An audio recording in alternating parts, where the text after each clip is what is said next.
With 50-plus years of combined produce, supply chain, entrepreneurial, and business experience, Craig Slade and Ed Bertod discuss the impacts of fresh produce on their lives and health. This podcast is a casual conversation between two friends just trying to get better. This is the Fresh Cred.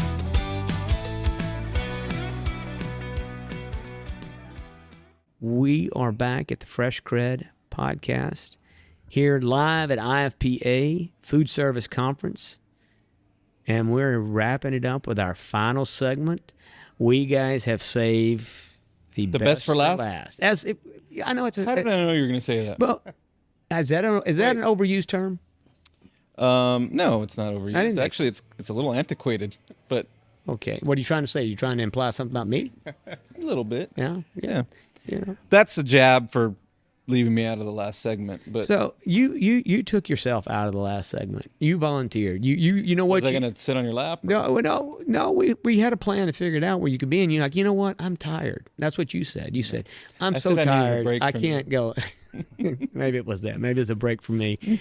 Enough about us. Yes, please. All right, let's move to our final wonderful guest. And I don't know that he needs an introduction, but I'm going to go ahead and do one real quick anyway. Because look, this gentleman, Mr. Steve Grinstead, the founder of is it the FreshEdge or just FreshEdge? FreshEdge. So you left out unlike the Fresh Cred, you took the V out, just went straight right. FreshEdge. That's right. Like Madonna and Sia and all the ones. Yeah. No need to say the. Yeah. Well, who was it? Wasn't there a musician that said the creator? Tyler the creator. Yeah. So you guys probably don't know who that is. Do you know Tyler, who's the creator? No, can't. So anyway, we'd like to either. I probably shouldn't. You're right. So welcome, Steve Grinstead. Thank you, sir. Now, so Steve and I, we were talking before the show got started. I mean, we go back a long ways. I go down memory lane for about 2.5, 3 hours. We're not going to do that to you guys, although it'd be fun for Steve and I. It wouldn't be that much fun for all you guys, I don't think. But no, Steve is certainly somebody for me in the industry that I have watched and certainly looked up to and considered, mentor for me and this business, and he's always been a guy that has never been somebody I couldn't call or approachable from many early on when I first met him, and down in Houston, Texas, right, Steve? That's right, yeah. Houston. So now I believe were you a Houston native? I wasn't actually. I was born in Tampa, Florida. Okay. Yeah. Oh, so now that takes you spend a little time in Tampa every now and then, don't you? I do. I have a beach home south of Clearwater. Very nice. I get there every chance I get, as you can tell. Yeah, I was going to say, you carry a nice tan. I mean, for a guy this is a guy that, I mean, I can't even imagine what kind of airline miles you must have racked up. A lot. And, so, and FreshEdge, it's like I said, founder of FreshEdge. Just, before we get into some of your history and stuff like that, I mean, you're on the road a lot. You're in the news a lot, right? Because you're actively building FreshEdge kind of like as quick as you possibly can. How did you get back? So because it wasn't like you kind of looked like maybe you were just going to take it easy, right? You'd done plenty of things. I mean, this guy's been doing a lot in the produce space, and looked like maybe you'd had enough. But then next thing you know, you're back and back at I think a faster pace than I've seen you before. So what brought you this? Yeah, it's been a lifetime of passion. I love this industry. I love I really feel like I never had to work a day in my life. I've always loved what I did. And so, I wake up every morning and I never think, oh God, I got to go to work today. I always think, gosh, how am I going to ever get everything I want to get done today done? So, it's just, it's a blessing and a curse, maybe. I don't know. But I do love the business. I love working. I love the industry. I've tried to slow down several times, and it seems like I always get back in the fast lane. And it's just obviously where I like to be and where I'm comfortable. But, I started in my career sacking groceries in a grocery store. And was this in Tampa? Or this is in Tampa. Okay. And I ended up going through the management training program. And so I spent 3 months in meat department, 3 months in bakery, 3 months in the deli, 3 months and one of those stints was in produce. And I just really fell in love with the produce business. It was the colors, every day was a new day. Every day was a challenge, but, always interesting challenges and always challenges that ultimately had solutions to them. So I really just, kind of fell in love with the business and ended up, from there went to a grocery chain out in Texas, which is what took me to Texas. That was Super Warehouse Foods. Okay. It was originally the O'Brien's group, and then they were part of that box store craze in the, the early 80s, late 70s.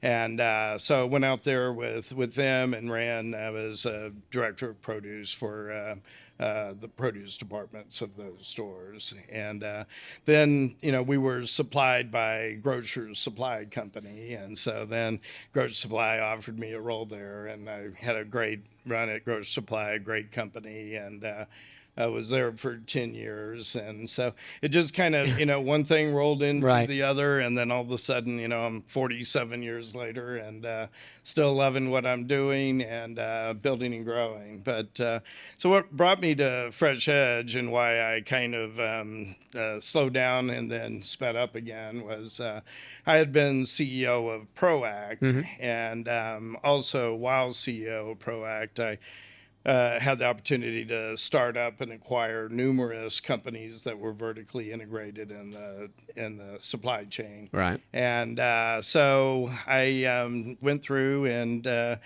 had retired from there and kind of relaxed for a little bit Retired, at right? the beach. Yeah.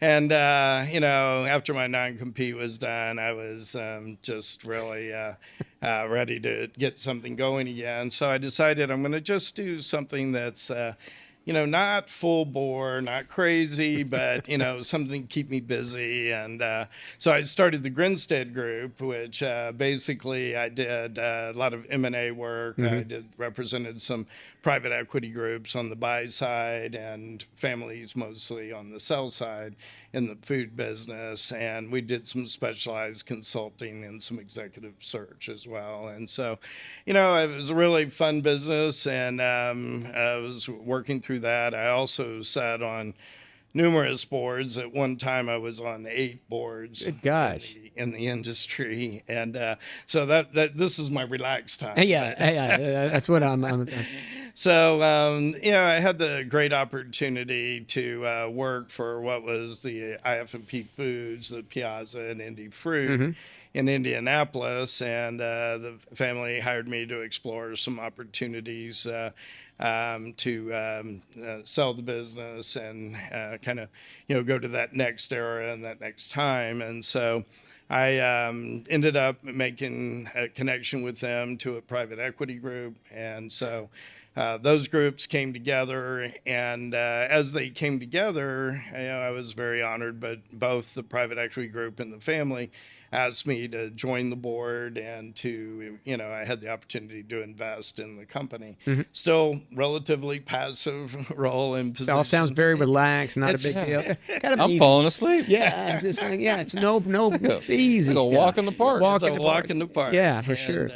So then that went on for about a year and a half, and it was really a great opportunity, just great companies. And so at that point, we decided we really had something that was special. We had kind of, figured out a formula for really, exceeding customers' expectations and really being able to replicate a service level in multiple different markets. And so we decided it was really time as a board to really grow it. And then Greg Cursaro, who was CEO at the time, and the private equity group Rotunda, which has been a great partner with us, they came to me and asked me if I would CEO the company and come in and partner with Greg and build and grow it. So that's when we created FreshEdge and started acquiring companies. And when I say acquiring companies, I mean, that's technically what we do, but we don't look at it that we own you and now you're going to do what we say. Yeah. We're really teaming up with fabulous companies. Good operating. Great Yeah, you're bringing good people, operating. great operators, and then our job is we're more like we see ourselves as stewards of those companies, and we work for them. So our job is to remove obstacles and provide resources so that they can effectively grow. And, Right.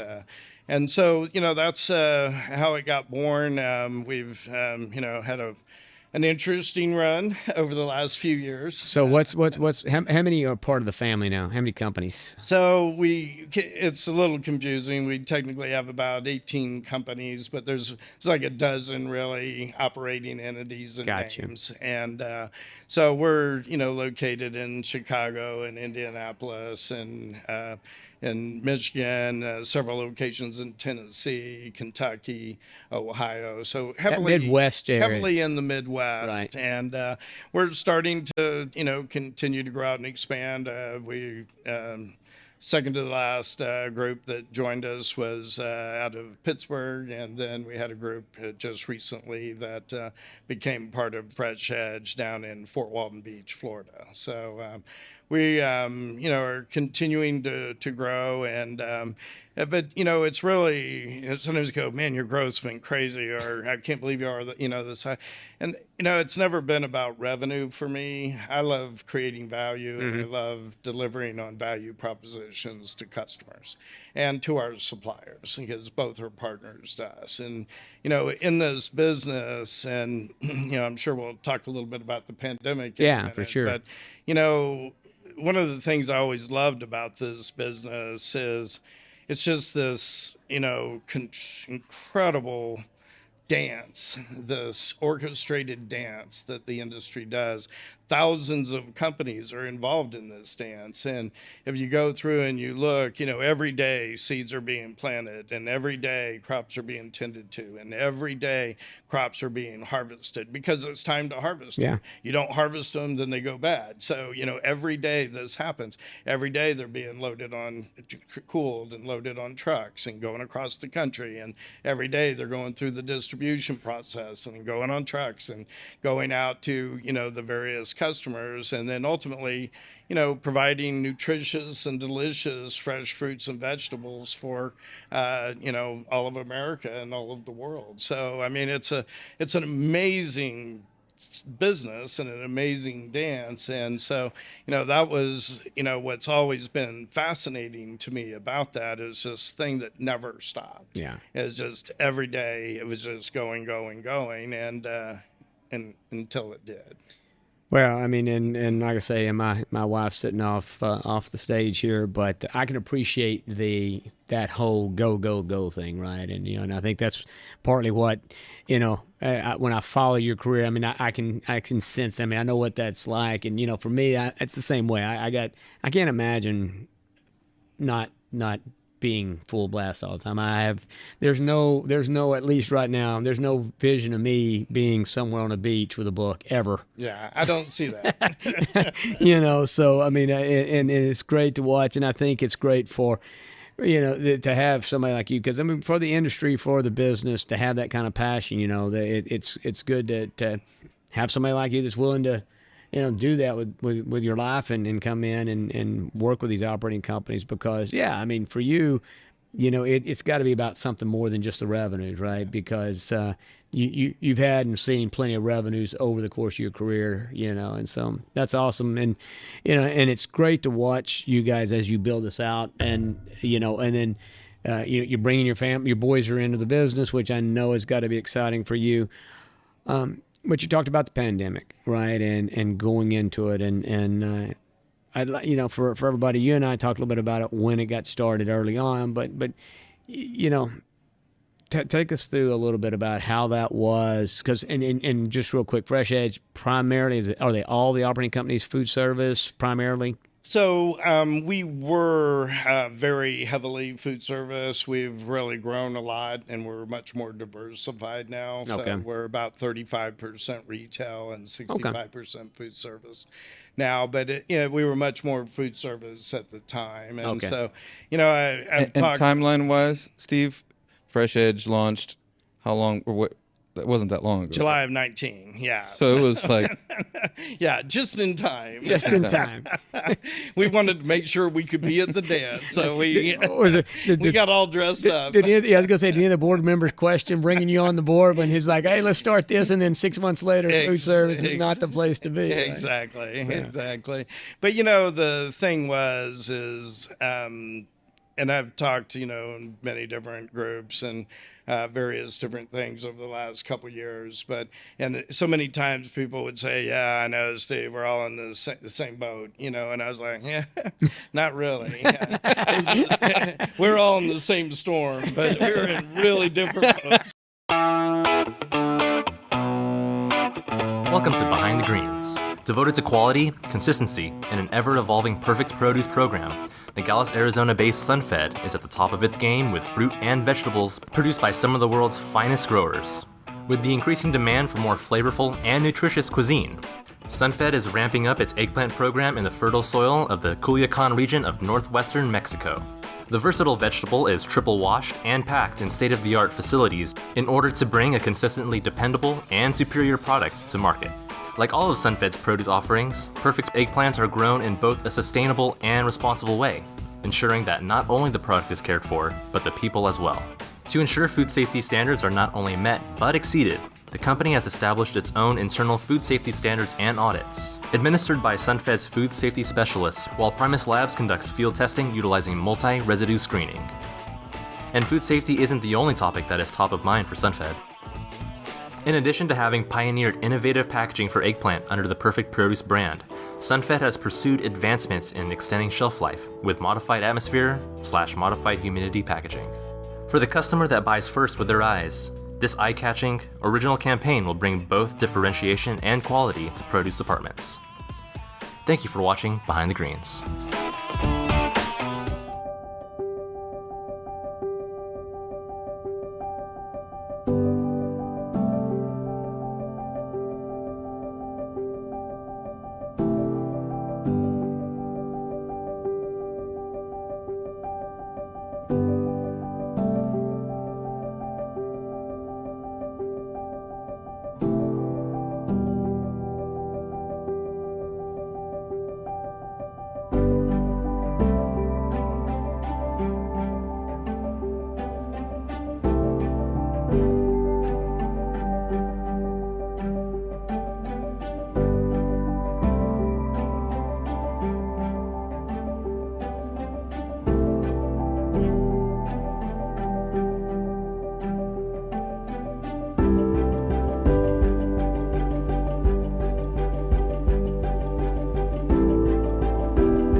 I didn't even thought of it. We're in the same storm. That's good. We were definitely in the same storm, but it was just, and even so much of the industry really didn't have appreciation for what food service went through. True. I mean, it was catastrophic. It was unimaginable. You know what I mean? I mean, we had problems that we never even dreamed of.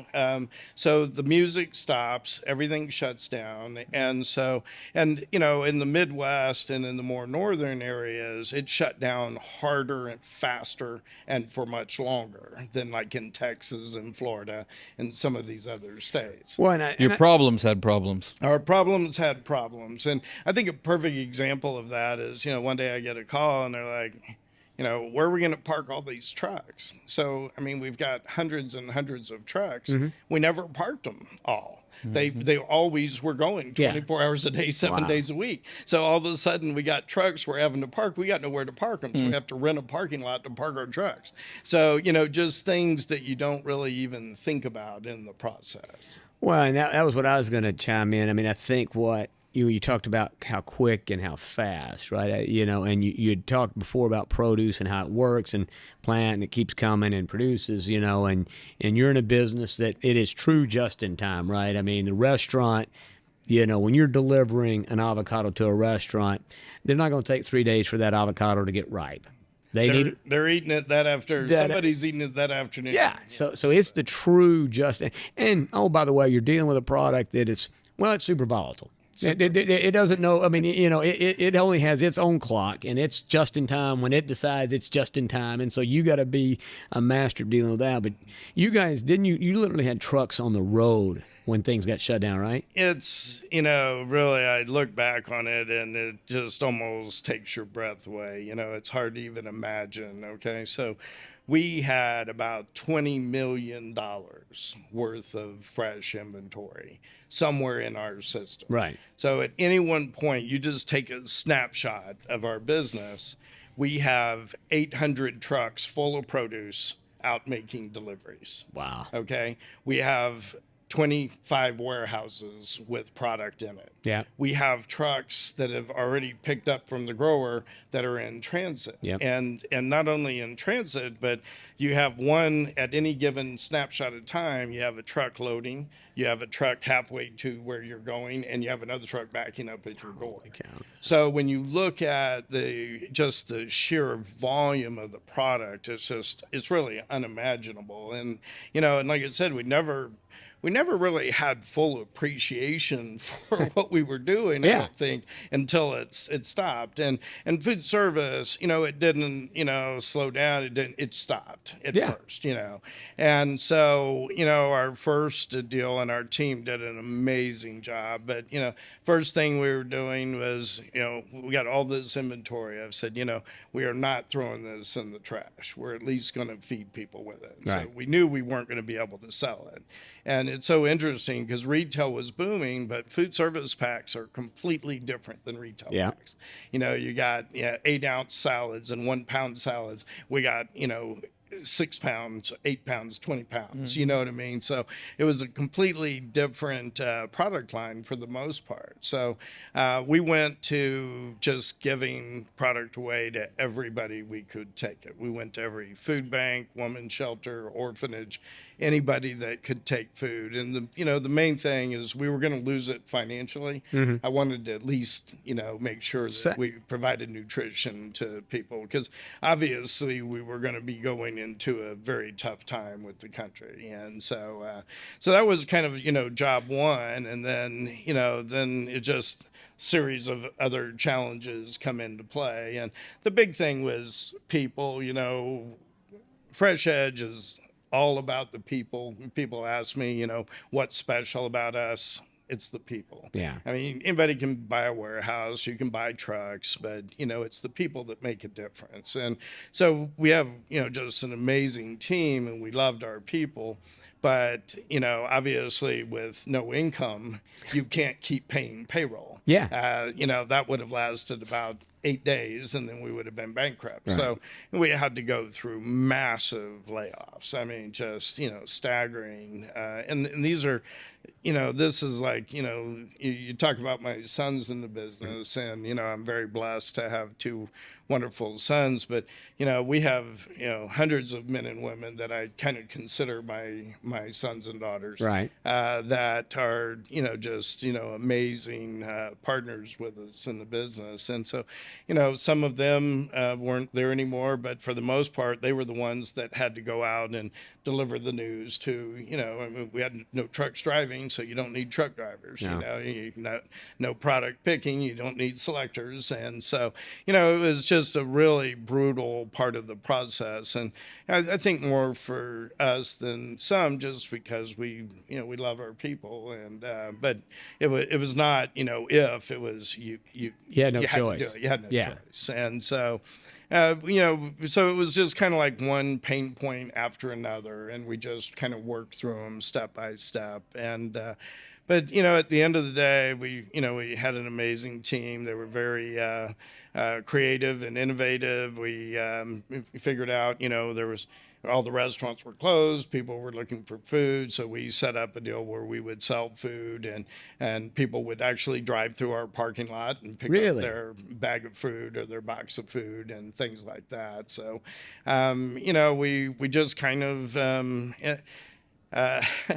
Some people in the industry don't like this, but one thing I always say about produce companies is we're just so darn resilient. And being from Florida, we have a lot of cockroaches in Florida. Yeah. So but I always liken us to you take a cockroach, you stomp on it, and it oozes a little bit, it goos, and then it steps up and it walks away. Yeah, exactly. And that's kind of produce company. I really didn't think he was going to go there. Yeah. 'Cause, maybe scrappy. I hate.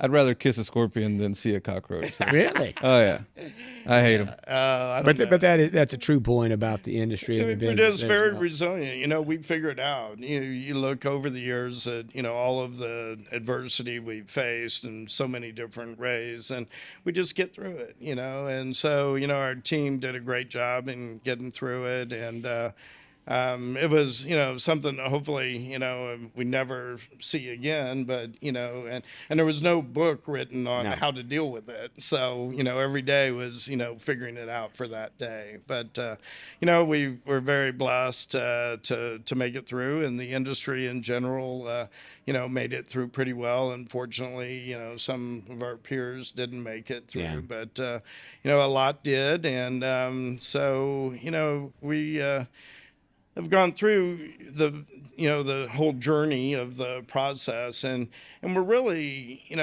not back yet. So it's kind of interesting, and each part of the country is very different. So I have homes in Texas and Florida, as you know, and those states are pretty much completely open, and restaurants that closed are reopening, or else new people have opened up.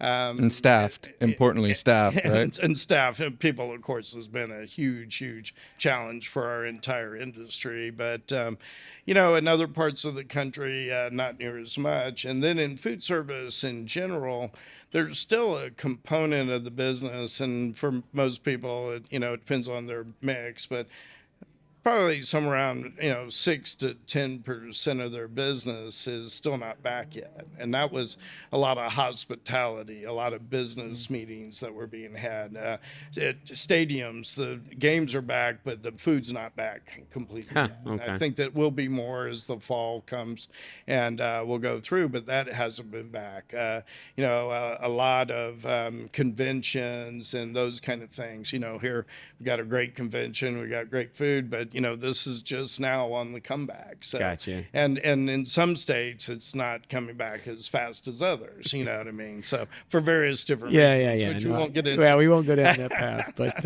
but the thing about it is that and the good news with that is that the industry is back in general, food service included, and we are doing pretty well, but we still have a nice runway of continued gain on the comeback trail. So you mentioned some loss of peers or people in the business. I'm just curious on the restaurant side of it, right? I mean, I believe there's been some attrition in that space.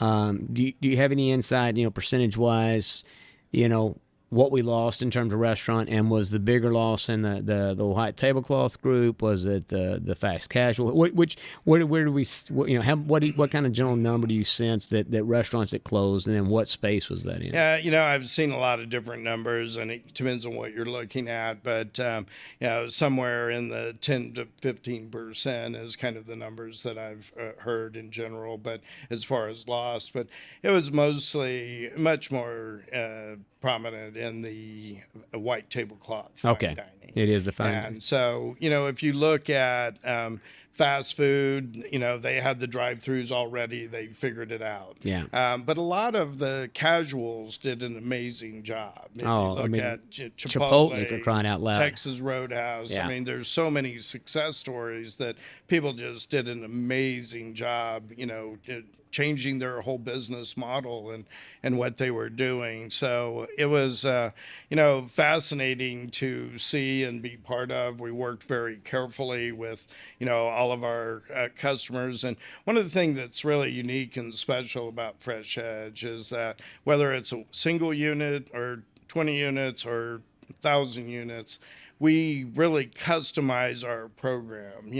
A lot of companies just kind of go in and say, here's what we have to offer. Do you want to buy it? Mm-hmm. We really dig in with the customer and see what is their need, because we don't want to sell them what they don't need. Yeah. And we don't want them, we can get a fairer profit if we're selling them only what they do need. And you need them to be around, right? And we want them to be successful. Yeah, exactly. So yeah. We really look at ourselves as partners with them. And so during this process, we worked very hard to figure those things out. And, we got to go containers out to their locations. We did, all of these things because, the business, the dynamics of their businesses changed a lot during that time. So it was, it was kind of an interesting, and I guess everything in life, I always, through every, I've been through earthquakes, I've been through hurricanes, I've been through tornadoes, and, in every bad event, I always try to find what's the silver lining, you know what I mean? And I think the silver lining is we were always close with our customers. I think we got even closer with them during this time because we really needed each other to survive and go through the process. So, I think that was a positive. I think we're a better operator today. We figured out, necessity is the mother of invention. It uncovered a lot of things for all of us that maybe we weren't doing as well as we should have, and maybe I don't want to say got lazy, but just we were not paying attention to everything, and it uncovered a lot of things that for all of us. We sure learned how to use video conferencing. We did that. Man. That changed a lot, that's for sure. But I think the bottom line to your question is that casual, family dining, fine dining, white tablecloth was really just, hammered. Really got hammered. Really devastated. And so, that's been a great comeback story, though, because, when you look at the restaurants that were able to reopen, and, a lot of them weren't, but the ones that were, and they're, flourishing and doing pretty well. And, there's already new restaurants that are popping up. And, Americans are very resilient. It's kind of interesting because, we've been very aggressively growing our business throughout the entire pandemic. And I would have friends call me and say things like, "Whoa, Steve, that was bold." And, and it was kind of like, they were nicely saying that was stupid. But the thing is that, I believed, and from the very beginning, I said that. So people were like, the world will never be the same. And I said, it's not going to be the same, but it's going to be a lot more normal than you think. Yeah. And I really felt that from the beginning. And what really drove me to think about that is I always looked back to 9/11, which was just a horrific event in our country and in the world. And it was so amazing because I remember about 2 months afterwards, I had a friend tell me, he goes, airline travel will never be the same. People will never travel like they used to. Right. And, and then didn't think too much of it at the time. But then, a year and a half later, planes were full. You couldn't get a flight. It was crazy. So Americans, human beings in general, are very resilient. And produce people even more resilient for sure, just like cockroaches, right? Just like cockroaches. Oh man, got to go there. So we'll go with scorpions. Thank you. Rattlesnakes, scorpions. I love all those. One of the things I thought was super cool, and I know obviously only so many folks could participate, but some restaurant operators partnering with retail, or retail partnering with restaurant operators locally to provide prepared meals in stores. I mean, I know H-E-B did a bunch of that. That was pretty cool. Obviously for the lucky ones, they were able to move some product that way, but it was unfortunate that there couldn't be more of that. But It was really good though, and it goes back to, this is an industry of people and just great people. And I've been, involved in a lot of industries in my life. I've been involved in tech companies, and I've been a partner in banks and manufacturing companies. God knows what all I've done. But I always loved this business because of the people, and they really did come together and just figure out solutions, and that's really what the business and really life is all about, is figuring out solutions to challenges, getting through it together, and then collectively having success. And so we and I've, with competitors, I've never been. I never hate my competitors, or I'm going to kill them. I love, I've got great friends that are some of my biggest competitors. Right. And so, I just look at it that I'm going to earn whatever business that I work hard enough to earn. Right. And if it comes from somebody else, that's their issue, not mine. Right. But I never look at it of trying to hurt them. And so, we helped a lot of our tough competitors, and they helped us, and that's one of the other great things about our industry. We just like coming together like we have here over the last few days is, we duke it out, and we go after, and we do everything we can to build and grow our business, and sometimes it's at the expense of others.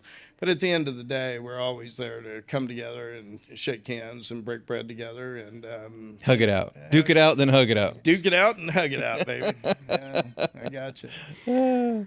Well, time goes quick, and not only this day, but certainly this interview, and you've got a lot of information, and I wish we could continue on, but we've got to respect your time, and then, of course, we can schedule a part 2 when we yeah, get back. well, and that, in all seriousness, I mean, I think it would be nice to have you back where we can maybe get into some different numbers, because, I mean, be curious to know your perspective.